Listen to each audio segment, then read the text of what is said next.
বাসা থেকে পালিয়ে যাওয়াটা আরও কয়েকদিনের জন্য পিছিয়ে দিতে হলো। স্কুল থেকে আমাকে টিসি দিয়ে বের করে দেওয়া হবে না, সেটা আমি বুঝে গেছি। সেদিন যখন স্কুল ছুটি হবার পর বাসায় ফিরে যাচ্ছি, তখন প্রিয়ঙ্কা আমার কাছে ছুটে এসে বলল, তপু। আমি বললাম, কি? তুই দেখলি কি হলো?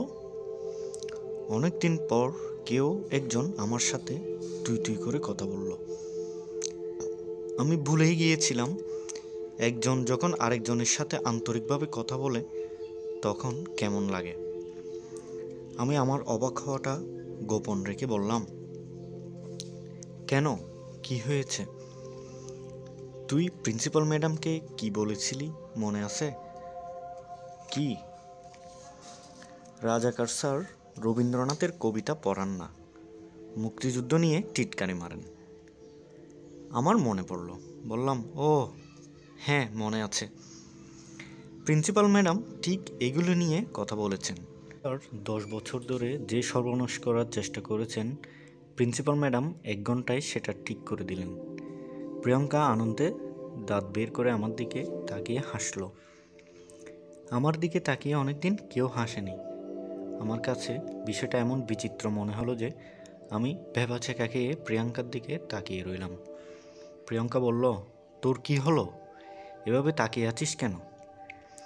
আমি বললাম, না, কিছু হয় নাই। প্রিয়ঙ্কা বলল, প্রিন্সিপাল ম্যাডামের জন্য কিছু একটা করতে হবে। আমি বললাম, কি করবে? বলতে চেয়েছিলাম কি করবি, কিন্তু বলতে পারলাম না। কিভাবে জানি নিজের চারিদিকে একটা দেওয়াল তুলে ফেলেছি। কারোর সাথে সহজ হতে পারি না। প্রিয়ঙ্কা বলল, এখনও ঠিক করি নাই, চিন্তা করছি। প্রিয়ঙ্কা মনে হয় চিন্তা করতে করতেই ব্যাগ ঝুলিয়ে চলে গেল। আমি ওই স্কুল থেকে বের হয়ে রাস্তায় রাস্তায় হাঁটতে লাগলাম। অন্ধকার হবার আগে আমি কখনো বাসায় ফিরে যাই না। সেদিন রাত্রিবেলা আমি একটি বিচিত্র কাজ করলাম। স্টোর রুমে আমার বিছানায় গুটিসুটি মেরে বসে আমার বাংলা বইয়ে রবীন্দ্রনাথ ঠাকুরের কবিতাটা মুখস্থ করে ফেললাম। মোটামুটি বড় কবিতা, কিন্তু দেখতে দেখতে মুখস্থ হয়ে গেল। আমি যখন মনে মনে কবিতাটা আবৃত্তি করছি, ঠিক তখন নেন্টি ইঁদুরটা দরজার চৌকাঠের অন্য পাশ থেকে আমার দিকে উকি দিল। আমি মেঝেতে আঙ্গুল দিয়ে টোকা দিয়ে ফিসফিস করে বললাম, এই মিচকি, এই। নেন্টি ইঁদুরটা আমার দিকে এগিয়ে এলো। আমি আমার পকেট থেকে ছোটো ছোটো রুটির টুকরো বের করে কাছাকাছি ছড়িয়ে দিলাম। নেন্টি ইঁদুরটা একটু দূর থেকে সাবধানে আমাকে লক্ষ্য করে আস্তে আস্তে কাছে এসে একটা রুটির টুকরো সাবধানে সরিয়ে নিয়ে কুটুর কুটুর করে খেতে থাকে। আমি ফিসফিস করে জিজ্ঞেস করলাম, এই মিচকি, তোর কি কবিতা ভালো লাগে? নেন্টি ইঁদুরটা আমার কথার উত্তর না দিয়ে তার দ্বিতীয় টুকরোটার জন্য এগিয়ে এলো। আমি ফিসফিস করে বললাম, শুনবি কবিতাটি? নেন্টি ইঁদুরটা তার মাথা তুলে সাবধানে আমার দিকে তাকালো। আমি সেটাকেই সম্মতির চিহ্ন হিসেবে ধরে নিয়ে বললাম, তাহলে শোন। আমি তারপর ফিসফিস করে কবিতাটা আবৃত্তি করে শোনাতে থাকি। ডাইনিং রুমে তখন আম্মু, আপু আর ভাইয়াকে নিয়ে খাচ্ছে। দুলিখালা টেবিলে খাবার নিয়ে যাচ্ছে, ফ্রিজ থেকে পানির বোতল বের করছে। আমি সব কিছুকে ভুলে গিয়ে আমার নেন্টি ইঁদুরকে ফিসফিস করে কবিতা শোনাতে লাগলাম। কবি রবীন্দ্রনাথ ঠাকুর আমাকে দেখলে খুব অবাক হতেন নিশ্চয়। নেন্টি ইঁদুরটাকে ভুলিয়ে বালিয়ে আমি আমার হাতের তালুতে তুলতে চেষ্টা করলাম, কিন্তু সে রাজি হলো না। হাতের আঙ্গুলগুলোর কাছাকাছি এসে সাবধানে গন্ধ শুকে এমন একটা ভাব করলো যে তার গন্ধটা পছন্দ হয়নি। তারপর লাফিয়ে লাফিয়ে চলে গেল। এই নেন্টি ইঁদুরের সময়ের জ্ঞান খুব বেশি। তার হাব ভাব দেখেই মনে হচ্ছে কোথাও একটা জরুরি অ্যাপয়েন্টমেন্ট আছে, তাকে এখনই চলে যেতে হবে। নেন্টি ইঁদুরটা চলে যাওয়ার পর আমি কিছু করার নেই বলে আমার বিছানায় শুয়ে পড়লাম। এখন মে মাস, ব্যবসা গরম। এই স্টোর রুমের বিছানায় শুয়ে আমি এপাশ ওপাশ করতে থাকি। আমার যখন ঘুম আসে না, তখন আমি মাথার ভেতরে কোনো একটা অঙ্ক করার চেষ্টা করি। তখন সময়টা বেশ কেটে যায়। ঘড়িতে ঠিক তখন 10:30 বাজার একটা ঘন্টা বাজলো। তখন আমি চিন্তা করতে লাগলাম, কতক্ষণ পরপর ঘড়ির ঘন্টা আর মিনিটের কাঁটা ঠিক এক জায়গায় এসে হাজির হয়। ঘন্টার কাঁটা প্রতি মিনিটে 0.5 ডিগ্রি যায়, মিনিটের কাঁটা যায় 6 ডিগ্রি। প্রথমবার ঘন্টা আর মিনিটের কাঁটা এক জায়গায় থাকে ঠিক 12টার সময়। এর পরের বার ঘন্টা আর মিনিটের কাঁটা এক জায়গায় আসবে 1টা বেজে 5:30 মিনিটের দিকে। মিনিটের সঠিক সংখ্যাটা হচ্ছে 30কে 5:30 দিয়ে ভাগ করলে যে সংখ্যা পাওয়া যায় সেটা। প্রতি ঘন্টার পর এই সংখ্যার সমান সংখ্যক মিনিট সরে যেতে হবে। সমস্যাটা আসলে একেবারে কঠিন না, একেবারে পানির মতো সোজা। সময় কাটানোর জন্য আমার আরও কঠিন একটা সমস্যা দরকার। একটা সমবাহু ত্রিভুজের প্রত্যেক বাহুর মাঝখানে যদি বাহুর 3 ভাগের 1 ভাগ সমান একটা ত্রিভুজ বসানো হয় তাহলে কেমন হবে? সেই ত্রিভুজের মাঝখানে আরেকটা ছোট ত্রিভুজ, তার মাঝখানে আরও একটা, এভাবে যদি বসানোই হতে থাকে তাহলে যে জিনিসটা তৈরি হবে তার পরিসীমা কত, তার ক্ষেত্রফলই বা কত? কিছুক্ষণের মাঝে সমস্যাটা আমি মাথার মাঝে করে ফেললাম, কিন্তু যে উত্তরটা পেলাম সেটা হলো খুব অদ্ভুত। ক্ষেত্রফল সসীম কিন্তু পরিসীমা অসীম। কি আশ্চর্য! আমি বিছানা থেকে উঠে বসলাম। এটা একটা ভালো সমস্যা, এর পিছনে কিছুক্ষণ সময় কাটানো যায়। সমস্যাটা মাথার মাঝে করে ফেলা গেছে, কিন্তু এটা সত্যি কিনা বোঝার জন্য কাগজ কলম লাগবে। আমি উঠে বসে আমার একটা খাতা আর কলম নিয়ে হিসাব করতে লাগলাম। ঠিক যখন মাঝামাঝি এসেছে আর 2টি লাইন করলে পরিসীমাটি পেয়ে যাব, তখন আমার বল পয়েন্ট কলমের কালিটা শেষ হয়ে গেল।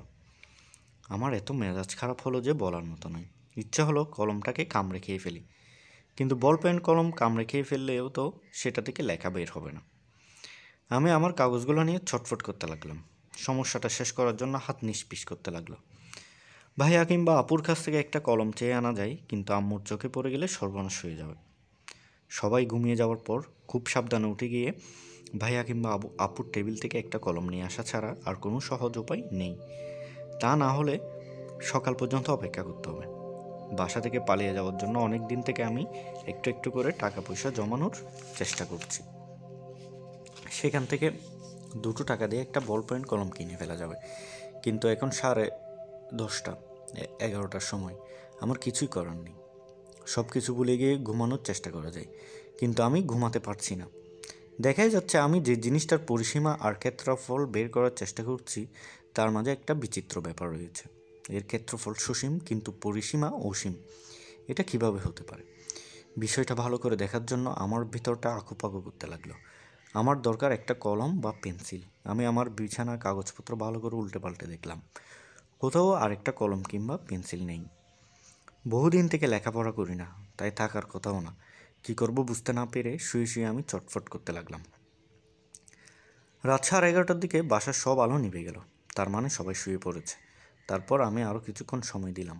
যখন মনে হলো সবাই ঘুমিয়ে পড়েছে, তখন আমি সাবধানে আমার বিছানা থেকে উঠে পা টিপে টিপে ভাইয়ার ঘরের সামনে হাজির হলাম। খুব সাবধানে দরজাটা একটু খুলে ঘরের ভিতর ঢুকে গেলাম। ঘরের ভিতর আবছা অন্ধকার, কোনো কিছু দেখা যায় না। বাম পাশে বিছানায় ভাইয়া ঘুমাচ্ছে, পাশে টেবিলে তার বই খাতাপত্র। টেবিলের উপরে নিশ্চয় কলম পেন্সিল ছড়ানো থাকবে, সেখান থেকে হাতের একটা কলম খুঁজে নিতে হবে। আমি টেবিলের উপর হাত দিলাম। বই, কিছু কাগজ, গানের সিডি এরকম জিনিস ছড়িয়ে ছিটিয়ে আছে, কিন্তু কোনো কলম বা পেন্সিল নেই। আমি 2 পাশে হাত বোলাতে থাকি। অন্ধকারে সেটা দেখা যাচ্ছে না। হঠাৎ করে হাত লেগে কিছু একটা পড়ে গেল। টেবিল থেকে গড়িয়ে সেটা মেঝেতে পড়ে সশব্দে ভেঙে যায়। আমার হৃৎপিণ্ড হঠাৎ করে যেন থেমে গেল। বিছানায় লাফ দিয়ে ভাইয়া উঠে বসেছে। ভয় পাওয়া গলায় চিৎকার করে উঠেছে, কে? আমি কি করব বুঝতে পারলাম না। উপায় না দেখে ফিসফিস করে কাতর গলায় বললাম, ভাইয়া আমি তপু। ভাইয়া অবাক হয়ে বলল, তপু? ততক্ষণে সর্বনাশ যেটা হওয়ার সেটা হয়ে গেছে। পাশের ঘর থেকে আম্মু জিজ্ঞেস করছেন, রাজীব কি হয়েছে? ভাইয়া বলল, কিছু না আম্মু। কার সাথে কথা বলছিস? ভাইয়া ইতস্তত করে বলল, তপুর সাথে। পাশের ঘরে আম্মু কিছুক্ষণ চুপ করে থাকলেন। তারপর আমি শুনতে পেলাম বিছানা থেকে নামছেন, আলো জ্বালালেন, তারপর দরজা খুলে ভাইয়ার ঘরে এসে ঢুকলেন। ভাইয়ার ঘরে ঢুকে সুইচ টিপে আলো জ্বালালেন। তীব্র আলোয় আমার চোখ ধাঁধিয়ে গেল। স্টোর রুমে হঠাৎ করে আলো জ্বালালে তেলাপোকাগুলো যেমন কোথায় গিয়ে পালাবে বুঝতে পারে না, আমার অবস্থা হলো ঠিক সেরকম। আম্মুর সামনে আমি যৌতবু হয়ে দাঁড়িয়ে রইলাম। নিজেকে নিয়ে কোথায় লুকাবো আমি বুঝতে পারছিলাম না। এক পলকের জন্য আম্মুর দিকে তাকিয়ে আমি মাথা নিচু করে দাঁড়িয়ে রইলাম। আম্মুর চোখ ধক ধক করে জ্বলছে।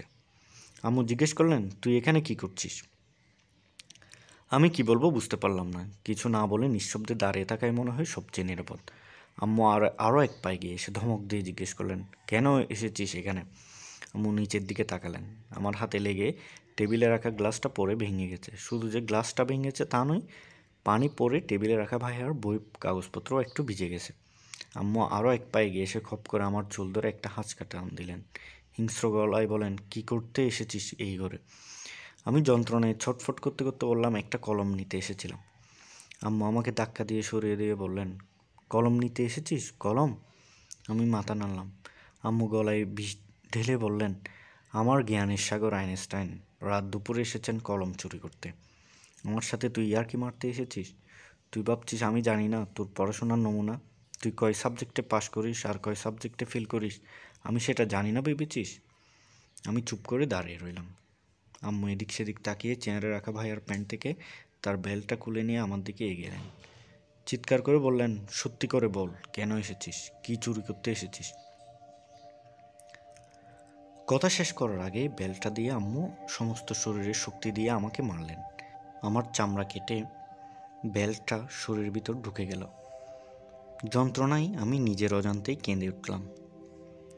আমাকে কাঁদতে দেখে আম্মু মনে হয় আরও ক্ষেপে উঠলেন। বেল্টটা দিয়ে আমাকে নির্মমভাবে আরও কয়েকবার মেরে বললেন, বল তুই কি করতে এসেছিস? বল জানোয়ারের বাচ্চা জানোয়ার।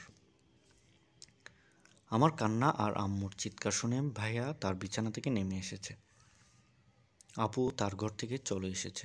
দুলি খালাও বের হয়ে এসেছেন। সবাই নিঃশব্দে আমার দিকে তাকিয়ে রইল। কেউ আমাকে বাঁচাতে এলো না। গরমের জন্য আমার খালি গা, ময়লা খাটো একটা পায়জামা পরে আছে।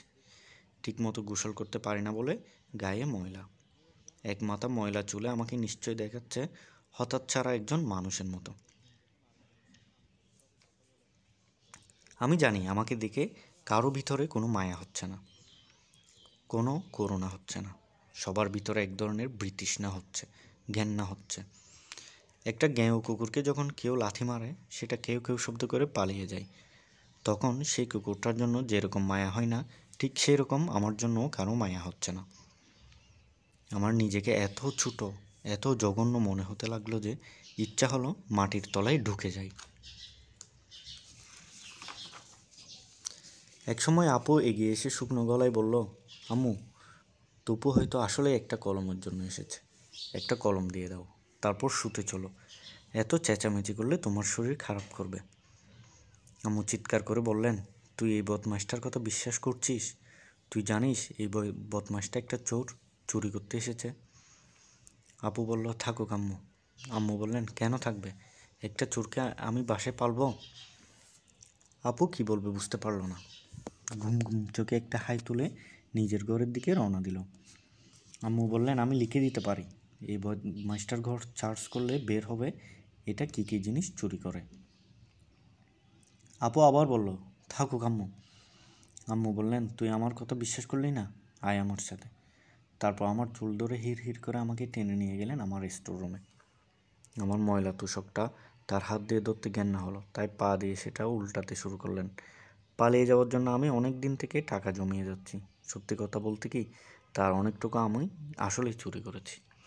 কেউ যেন বুঝতে না পারে সেভাবে অল্প অল্প করে, কোনো ভাইয়ার পকেট থেকে, কখনো আপুর ব্যাগ থেকে। বাসায় যখন কেউ নেই তখন ড্রেসিং টেবিলের উপর থেকে। এই সবগুলো টাকা আমি ঘরের কাগজে মুড়ে বিছানার নিচে লুকিয়ে রেখেছি। আম্মু পা দিয়ে সেটা বের করে ফেললেন। সাথে সাথে তার সারা মুখ আনন্দে চকচক করতে থাকে। ভাইয়া আর আপুকে ডেকে বললেন, দেখলি দেখলি তোরা, আমি বলেছিলাম না ও চোর, দেখেছিস? আপু আর ভাইয়া একবার টাকাগুলো দেখলো, তারপর আমার দিকে তাকালো। আপু একটা নিঃশ্বাস ফেলে বলল, ছি তবু ছি। আপুর মুখের দিকে তাকিয়ে আমার মনে হলো আমি যেন এখনই মরে যাই। আম্মু টাকাগুলো হাতে তুলে নিলেন, তারপর বেলটা হাতে নিয়ে আমার দিকে এগিয়ে এলেন। আমি আম্মুর মুখের দিকে তাকিয়ে নিশ্চিত মৃত্যু দেখতে পেলাম। আম্মু যখন আমাকে মারতে শুরু করলেন, আমি বৃথায় আমার হাত দিয়ে আমার মুখটা বাঁচাতে চেষ্টা করলাম। দুলি খালা শেষ পর্যন্ত যদি আমাকে সরিয়ে না নিতেন তাহলে আম্মু মনে হয় সত্যিই শেষ পর্যন্ত আমাকে মেরে ফেলতেন। আমি প্রথমে কিছুক্ষণ চিৎকার করেছি, কিন্তু কিছুক্ষণের মাঝেই আমি আর চিৎকার করতে পারছিলাম না। আমি মেঝেতে পড়ে গেলাম। গলা দিয়ে ঘুঙ্গানোর মতো এক ধরনের শব্দ বের হতে লাগলো। আফর ভাইয়া অনেকবার এই দৃশ্য দেখেছে। তারা কাছাকাছি বিষণ্ণ মুখে দাঁড়িয়ে রইল, কিন্তু দুলি খালা একসময় আর সহ্য করতে পারল না। আম্মুকে টেলে একরকম জোর করে আমাকে সরিয়ে দিল। পরদিন আমার শরীর ফুলে গেল, জায়গায় জায়গায় রক্তে নীল হয়ে জমে আছে, তার সাথে গা কাঁপিয়ে জ্বর। আমি আমার ময়লা তোষকের উপর গুটিসুটি মেরে শুয়ে থরথর করে কাঁপতে লাগলাম। জ্বরের ঘরে আমি বিচিত্র সব জিনিস স্বপ্নে দেখতে লাগলাম। কখনো দেখলাম আম্মু একটা বিশাল কিরিচ নিয়ে আমার দিকে ছুটে আসছেন, আমার চুলে আগুন জ্বলছে দাহ দাহ করে, আর আম্মু হা হা করে হাসছেন, তার মুখ দিয়ে আগুন বের হচ্ছে। কখনো দেখলাম পাগলা কুকুর আমার উপর ঝাঁপিয়ে পড়ছে, আছড়ে কামড়ে আমাকে ছিঁড়ে ফেলছে। আবার কখনো দেখলাম একটা বড় ত্রিভুজকে ঘিরে অনেকগুলো ছোট ত্রিভুজ, তাদের ঘিরে আরও অনেকগুলো ছোট ত্রিভুজ, সেগুলো কখনো বড় হচ্ছে, কখনো ছোট হচ্ছে, কখনো ঘুরছে, কখনো নড়ছে। আমি প্রাণপণ চেষ্টা করছি এই ক্ষেত্রটির পরিসীমা বের করতে, পারছি না। আর পারছি না বলে যন্ত্রণায় ছটফট করছি। জ্বরের ঘোর থেকে মাঝে মাঝে আমি জেগে উঠেছি। জেগে উঠে আমি দেখেছি স্টোর রুমের অন্ধকার কোণায় আমি শুয়ে আছি। আমার বুকটা খা খা করছিল একটুখানি স্নেহের কথার জন্য, একটুখানি মমতার কথার জন্য। শুধু মনে হচ্ছিল, আহা, কেউ যদি আমার কপালে হাত রেখে বলতো, তপু এখন কেমন লাগছে তোমার। কিন্তু কেউ আমাকে সেটা বলল না। আমি একা একা শুয়ে রইলাম। কেউ যে আমার কাছে এলো না সেটা সত্যি না। আমি যখন রাত্রিবেলা জ্বরের ঘুরে আধা অচেতন হয়ে পড়েছিলাম, তখন হঠাৎ করে আমার হাতের মাঝে একটা সুরসুরি অনুভব করলাম। চোখ খুলে তাকিয়ে অবাক হয়ে দেখলাম নেন্টি ইঁদুরটা আমার হাতটা শুকে সেখানে উঠে বসেছে। এক ধরনের কৌতূহল নিয়ে সে আমার দিকে তাকাচ্ছে। প্রতি রাতে আমি তার জন্য রুটির টুকরা এনে রেখেছি, আজ কিছু নেই। নেন্টি ইঁদুরটা মনে হয় সেটা বিশ্বাস করতে পারছে না। আমি চোখ খুলে ফিসফিস করে বললাম, মিচকি, তুই এসেছিস? আমার স্পষ্ট মনে হলো নেন্টি ইঁদুরটা মাথা নাড়ল। আমি বললাম, তোর জন্য কোনো খাবার আনতে পারিনি রে মিচকি, সরি। দেখছিস না আমার অবস্থা? আমার আম্মু মেরে আমাকে একেবারে ভর্তা বানিয়ে দিয়েছে। আমার মনে হলো নেন্টি ইঁদুরটা আমার কথা বুঝতে পারলো, সেটা সম্মতির ভঙ্গি করে মাথা নাড়ল। আমি বললাম, আজকে তুই নিজে নিজে কষ্ট করে কিছু একটা খেয়ে নে, কাল তোর জন্য খাবার আনবো, ঠিক আছে? জ্বরের ঘুরে সব কিছু উলটপালট হয়ে আছে, তাই আমার মনে হলো নেন্টি ইঁদুরটা মাথা নাড়ল। আমি তখন অন্য হাত দিয়ে খুব আস্তে করে তার মাথায় একটু হাত বুলিয়ে দিলাম। আর কি আশ্চর্য, সেটা অন্যদিনের মতো লাফিয়ে সরে গেল না। আমি হাতটা নিচে রাখলাম, তখন নেন্টি ইঁদুরটা হাত থেকে নেমে লাফিয়ে লাফিয়ে চলে গেল। আমি স্কুলে গেলাম 2 দিন পর। সারা শরীরে আম্মুর বেল্ট দিয়ে মারের চিহ্ন, সেগুলো আমি শার্ট দিয়ে ঢেকে রেখেছি। শুধু বাম গাল থেকে গলা পর্যন্ত একটা দাগ ঢেকে রাখা যায়নি। সেটা নিয়ে আমি অবশ্যই খুব বেশি ভাবছি না। আমার আম্মু যে আমাকে এভাবে মারেন সেটা কেউ জানে না। সবাই ধরে নেয় আমি পথে ঘাটে মারামারি করে নিজের এই অবস্থা করি। স্কুলে আমাকে দেখে সবাই সরে গিয়ে জায়গা করে দিল। আমাকে কেউ কিছু জিজ্ঞেস করলো না। শুধু প্রিয়াঙ্কা চোখ কপালে তুলে বলল, সে কি, তোর গালে কি হয়েছে? আমি বললাম, কিছু না। আমি বলতে চাইছি না দেখে প্রিয়াঙ্কা আর কিছু জানতে চাইল না। বলল, তুই 2 দিন স্কুলে আসিসনি কেন? আমি একটু অবাক হয়ে প্রিয়াঙ্কার দিকে তাকালাম। আমি স্কুলে এসেছি কি আসি নাই, কেউ সেটা নিয়ে মাথা ঘামাতে পারে সেটা আমার বিশ্বাস হয় না। আমি আমতা আমতা করে বললাম, শরীর খারাপ ছিল। ও, প্রিয়াঙ্কা হড়বড় করে বলল, তুই যা একটা ফাটাফাটি জিনিস মিস করেছিস। কী জিনিস? প্রিন্সিপাল ম্যাডাম কালকে আবার ক্লাসে এসেছিলেন। সত্যি? হ্যাঁ। প্রিয়াঙ্কা রহস্য করে বলল, বল দেখি কী নিয়ে কথা বলেছেন? মুক্তিযুদ্ধ? ওহো। প্রিয়াঙ্কা দাঁত বের করে হেসে বলল, হিন্দু মুসলমান নিয়ে। এত সুন্দর করে বলেছেন যে তুই শুনলে বেকুব হয়ে যেতে। তাই নাকি? হ্যাঁ। কি বলেছেন? আমি কি আর ম্যাডামের মতো বলতে পারবো? প্রিয়াঙ্কা গম্ভীর হয়ে বলল, বলেছেন যে পৃথিবীটা সুন্দর আর বৈচিত্র্যের জন্য, তাই যেখানে বৈচিত্র্য বেশি সেখানে সৌন্দর্য বেশি। যেখানে কেউ হিন্দু, কেউ মুসলমান, কেউ বৌদ্ধ, কেউ খ্রিস্টান এবং বাঙালি, কেউ পাহাড়ি, কেউ চাকমা, কেউ সাঁওতাল, এবং সবাই যখন মিলেমিশে থাকে আর একজন আরেকজনের বৈচিত্র্যটাকে উপভোগ করে, সেটাই সবচেয়ে সুন্দর। আমি বললাম, ও। প্রিয়ঙ্কা একটা নিঃশ্বাস ফেলে বলল, আমি ঠিক করে বলতে পারলাম না, তাই তুই বলছিস ও। যদি ম্যাডামের কথা শুনতি তাহলে তোর চোখ ভিজে আসতো। আমি আবার বললাম, ও। প্রিয়ঙ্কা এবারে তার মুখটা আমার কাছাকাছি এসে ষড়যন্ত্রীর মতো করে বলল, প্রিন্সিপাল ম্যাডাম কেন হিন্দু মুসলমান নিয়ে কথা বলছেন বল দেখি। আমি বললাম, কেন? তোর জন্য। তুই যে রাজাকার স্যারের কথা বলে দিয়েছিলি মনে আছে, ক্লাসে হিন্দু ছেলে মেয়েদের পেটাতেন। আমি বললাম, ও। প্রিয়ঙ্কা বিরক্ত হয়ে বলল, তোর হয়েছেটা কি? তোকে যেটাই বলি তুই বলিস ও। আমি একটু লজ্জা পেলাম, বললাম, না মানে তুই কি অন্য কিছু ভাবছিস? আমি আসলে অন্য কিছু ভাবছিলাম না, প্রিয়ঙ্কা কি বলছে সেটাই খুব মন দিয়ে শুনছিলাম। কিন্তু আমার সমস্যা হলো, মানুষের সাথে কথা না বলতে না বলতে আমি আজকাল আর ঠিক কারোর সাথে কথা বলতে পারি না। কেউ কিছু বললে তার উত্তরে ও, তাই নাকি, আচ্ছা, এরকম কথাবার্তা ছাড়া আর কিছু বলতে পারি না। কিন্তু প্রিয়ঙ্কাকে সেটা বলতে আমার লজ্জা করলো, তাই বললাম, হ্যাঁ, আসলে একটা জিনিস ভাবছিলাম তো। কি জিনিস? মানে একটা অঙ্ক। প্রিয়ঙ্কা চোখ কপলে তুলে বলল, অঙ্ক? কী রকম অঙ্ক? একটা সমবাহু ত্রিভুজের 3 বাহুর মাঝখানে যদি আরও 3টা ছোট সমবাহু ত্রিভুজ আঁকা যায়। আমি প্রিয়ঙ্কাকে বোঝানোর চেষ্টা করলাম, সে ঠিক বুঝতে পারলো বলে মনে হলো না। তখন খাতা বের করে পুরোটা এঁকে বললাম, এই যে ক্ষেত্রটা দেখছো, এটা খুব বিচিত্র, খুব একটা ক্ষেত্র। কেন? আমি যদি তোমাকে বলি একটা কলম দিয়ে এর পরিসীমাটা আঁকো, তুমি পারবে না। পৃথিবীর সমস্ত কলম দিয়ে আঁকার চেষ্টা করলেও পারবে না, কারণ এর পরিসীমা হচ্ছে অসীম, ইনফিনিটি। প্রিয়ঙ্কা বলল, তাই নাকি?